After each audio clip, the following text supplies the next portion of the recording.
जय हिंद दोस्तों, मैं किशन आप सबका स्वागत करता हूं और शुरू करते हैं आज के डिफेंस समाचारों को।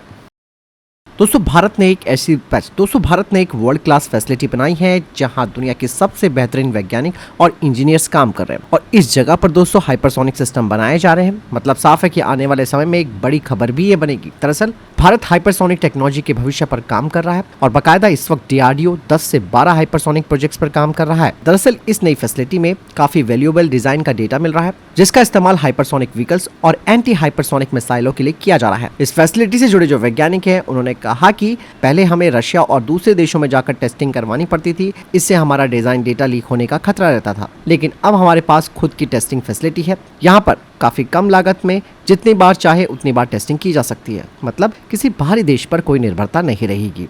इसलिए दोस्तों ये जो फैसिलिटी है वो हाइपरसोनिक और एंटी हाइपरसोनिक टेक्नोलॉजी के लिए वर्ल्ड क्लास फैसिलिटी मानी जा रही है और इवन आत्मनिर्भरता के लिए भी एक बहुत बड़ा कदम है। यहाँ पर दोस्तों अभी हमारे एयर डिफेंस सिस्टम में एंटी हाइपरसोनिक इंटरसेप्टरों का होना काफी जरूरी है जो कि हाइपरसोनिक खतरों को रोक सकता है। और हो भी सकता है कि यहाँ पर भारत अपना खुद का स्वदेशी ग्लाइड फेज इंटरसेप्टर को तैयार कर रहा हो जो कि हाइपरसोनिक मिसाइलों को उनके ग्लाइड फेज यानी कि उड़ान के बीच वाले हिस्से में ही मार गिराए। ऐसे में दोस्तों जो सबसे बड़ी कमी इस वक्त है हमारे पास हाइपरसोनिक मिसाइलों को रोकने की, वो यहाँ पर डेफिनेटली दूर हो जाएगी और हमारा जो लेयर्ड एयर डिफेंस नेटवर्क है वो और ज्यादा मजबूत हो जाएगा। चाहे दुश्मन हमारे ऊपर बैलिस्टिक मिसाइलों से हमला करे या फिर हाइपरसोनिक मिसाइलों, हम उसे पूरी तरीके से रोकने में सक्षम होंगे।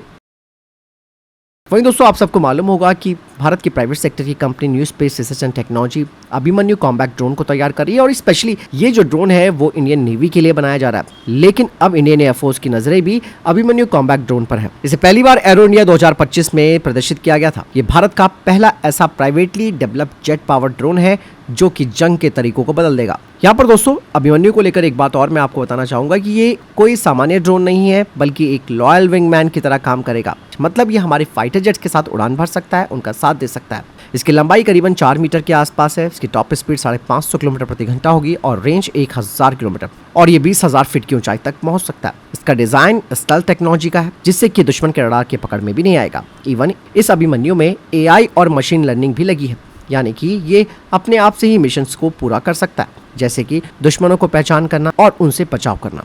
ये ड्रोन दोस्तों काफी मॉडुलर है, मतलब जरूरत के हिसाब से इसके मिशंस को आप बदल सकते हैं। मतलब साफ है कि अगर इसका इस्तेमाल सर्विलांस के लिए करना है तो इसे सर्विलांस मोड पर ऑपरेट किया जा सकता है, या फिर किसी के ऊपर अटैक करना है, मतलब साफ हो जाता है कि इसे जरूरतों के हिसाब से बदला जा सकता है। और इवन दोस्तों इसे इस तरीके से डिजाइन किया गया है कि इसे कम खर्च में तैयार किया जा सकता है। मतलब अगर ड्रोन खत्म भी हो जाता है तो ज्यादा नुकसान नहीं होगा। भारतीय नौसेना की अगर मैं बात करूं तो वो तो अपने आईएनएस विक्रांत और आईएनएस विक्रमादित्य के लिए इन्हें चाहती है, खासकर कि हिंद महासागर में अपनी निगरानी और अटैक करने की क्षमता को बढ़ाने के लिए। लेकिन इंडियन एयरफोर्स इस अभिमन्यु को अपने Su-30 MKI और तेजस फाइटर जेट के साथ इस्तेमाल करने के बारे में सोच रही है। मतलब साफ है कि ये मैन अनमैन टीमिंग की तरह काम करेगा और एक नेटवर्किंग के जरिए एक दूसरे को रियल टाइम में डेटा भी भेजता रहेगा। इंडियन एयरफोर्स को इसलिए भी दोस्तों ये अभिमन्यु काफी पसंद है क्योंकि दूसरी तरफ आपको मालूम होगा कि HAL अपने कैट्स वॉरियर को डेवलप कर रहा है, लेकिन दोस्तों ये अभी तक पूरी तरीके से डेवलप नहीं हो पाया। ऐसे में अभिमन्यु काफी जल्दी से मिल सकता है, कम खर्चीला भी है और एक बेहतर ऑप्शन भी इंडियन एयरफोर्स के लिए होगा। और अभिमन्यु ड्रोन दोस्तों हमारी इंडियन एयरफोर्स, हमारी इंडियन नेवी दोनों के लिए एक बड़ा गेम चेंजर बन सकता है।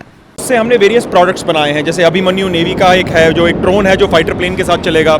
इसके अलावा भारत अब अपने S-400 एयर डिफेंस सिस्टम की सुरक्षा को और मजबूत बना रहा है। दरअसल आप सबको मालूम होगा कि पाकिस्तानियों ने हमारे ऊपर CM-400 AKJ मिसाइल का इस्तेमाल किया था।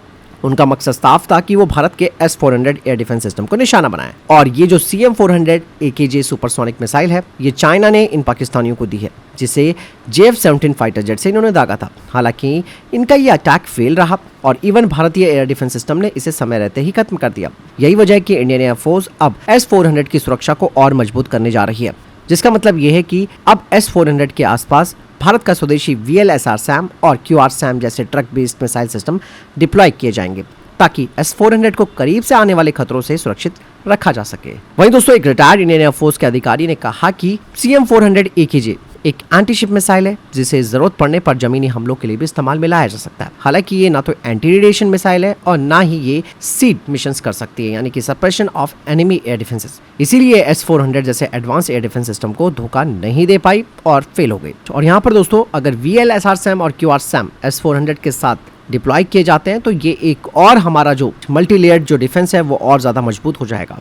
VLSR-SAM की मैं अगर बात करूं तो इसकी रेंज 80 किलोमीटर है, 360 डिग्री के हमले की क्षमता है और ये फाइटर जेट्स, ड्रोन्स और क्रूज मिसाइल्स को खत्म कर सकता है। और QRSAM रेंज 25 से 30 किलोमीटर के बीच है और ये नेटवर्क सेंट्रिक सिस्टम है। ये भी कम ऊंचाई पर आने वाले खतरों को तेजी से खत्म कर सकता है। लेकिन दोस्तों अब आपको मालूम है कि चाइना पाकिस्तान को हाइपरसोनिक मिसाइलें देने की कोशिश कर सकता है, जो कि S-400 को भी चकमा दे सकती है। इसमें कोई दो राय नहीं है। ऐसा ही नहीं है कि हम ये बोलेंगे कि हम ही सुपीरियर हैं, लेकिन हमें अपनी तैयारी करनी होगी।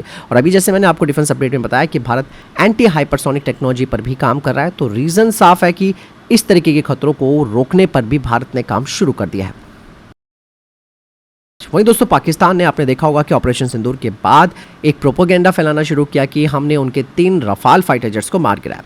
लेकिन दोस्तों इस बारे में अब जो ऑफिशियल जानकारी है वो खुद डासो के CEO ने दी है। उन्होंने कहा कि 3 राफेल मार गिराए, ये कहना काफी गलत होगा। हालांकि भारत ने इस मुद्दे पर उनके साथ कोई आधिकारिक जानकारी तो साझा नहीं की है, लेकिन उन्होंने पाकिस्तान के दावे पर तो सीधा बड़ा क्वेश्चन लगा दिया। उन्होंने कहा पाकिस्तान जो दावे कर रहा है इन 3 राफेल फाइटर जेट को मार गिराने का, ये सही नहीं है। इवन दोस्तों उन्होंने कहा कि जंग में नुकसान होना एक अलग बात है। इवन जब आप किसी युद्ध में अपने फाइटर जेट्स को भेजते हैं तो ये जरूरी नहीं है कि आपको नुकसान ना हो। असली सफलता ये होती है कि भाई मिशन के लक्ष्य पूरे हुए हैं या नहीं। इवन उन्होंने सेकेंड वर्ल्ड वॉर का भी उदाहरण दिया कि संयुक्त राष्ट्र की सेनाएं कई नुकसान झेलती रही, लेकिन अंत में उन्होंने जंग जीती। राफेल जो कि एक 4.5 जनरेशन का मल्टी रोल फाइटर जेट है, इसमें advance radar, electronic warfare system लगे हैं। इवन इसमें लंबी दूरी की मिसाइलें लगी हैं, जैसे कि स्कैल्प क्रूज मिसाइल। तो बहुत सारी चीजें दोस्तों। हालांकि यहाँ पर पाकिस्तानियों की प्रोपेगेंडा वॉर के आगे भारत अभी काफी पीछे है। दोस्तों यहाँ पर एक और बड़ी अपडेट आ रही है जो कि पाकिस्तानी एयरफोर्स को लेकर है।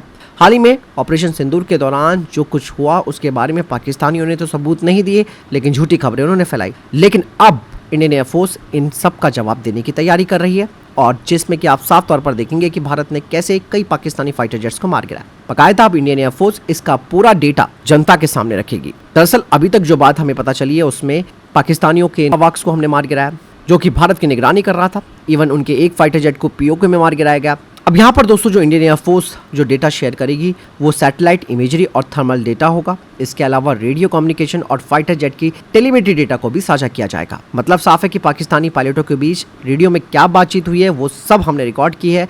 इवन दोस्तों पाकिस्तान का एक फाइटर जेट तो स्पाइरल मोड में गिरता हुआ भी देखा गया।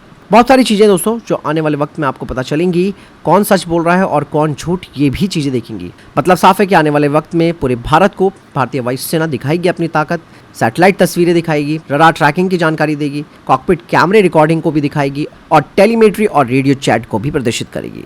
पाकिस्तान कहता है कि हमें कोई नुकसान नहीं हुआ, लेकिन अब देखना इनकी सारी पोल खुलेगी। यानी कि पाकिस्तान की जानकारी छुपाने की जो स्ट्रैटेजी है वो अब बेनकाब होने वाली है। दोस्तों वहीं कल रात ब्रिटेन का एक F-35 फाइटर जेट, उसे एक इमरजेंसी लैंडिंग करनी पड़ी केरल के त्रिवेंद्रम इंटरनेशनल एयरपोर्ट पर। बताया जा रहा है कि ये फाइटर जेट अपने एयरक्राफ्ट कैरियर से उड़ान भरकर आ रहा था, लेकिन फ्यूल कम होने की वजह से उसे लैंडिंग करनी पड़ी। हालांकि दोस्तों ये कोई बड़ी बात नहीं है। F-35 का ये जो डाइवर्जन यानी कि रूट बदलना, ये एक सामान्य प्रक्रिया होती है और इंडियन एयरफोर्स को भी इन सब बातों का पूरा आभास रहता है और फ्लाइट सेफ्टी के लिए ये सहायता भी दी जाती है। दोस्तों वहीं दूसरी तरफ ईरान और इजराइल की जंग को लेकर एक बड़ी अपडेट सामने आई है। आपको बता दें कि ईरान की राजधानी तेहरान में इस्लामिक रेवोल्यूशनरी गार्ड कोर के हेडक्वार्टर पर एक बड़ा हमला हुआ है, जिसे कि एक बड़ा और सिंबॉलिक निशाना माना जा रहा है। इस हमले के बाद से इजराइल और ईरान के बीच ऑल आउट वॉर की स्थिति बन रही है। मतलब पहले से ही दोनों देशों के बीच तनाव बहुत ज्यादा था, लेकिन अब हालात और गंभीर हो गए। ईरान यहाँ पर एक बड़ा जवाबी हमला कर सकता है, जिससे कि और ज्यादा संघर्ष बढ़ सकता है। इजराइल पहले ही हाई अलर्ट पर है, अपने नागरिकों को उसने अलर्ट रहने की सलाह भी दी है। इवन दोस्तों अब आप ये समझिए कि इस तरीके की जंग अब बहुत बड़ा रूप ले सकती है, और अगर कोई कूटनीतिक सॉल्यूशन नहीं निकला तो ये टकराव पूरे क्षेत्र को एक बड़ी जंग में धकेल सकता है। तो फिलहाल ये अभी तक के टॉप डिफेंस अपडेट्स। वीडियो के सामने कोई प्रश्न जवाब है, आपको कोई सवाल है, कमेंट सेक्शन में लिखकर जरूर पूछ सकते हैं। वीडियो को लाइक और शेयर जरूर कीजिएगा। जय हिंद, वंदे मातरम।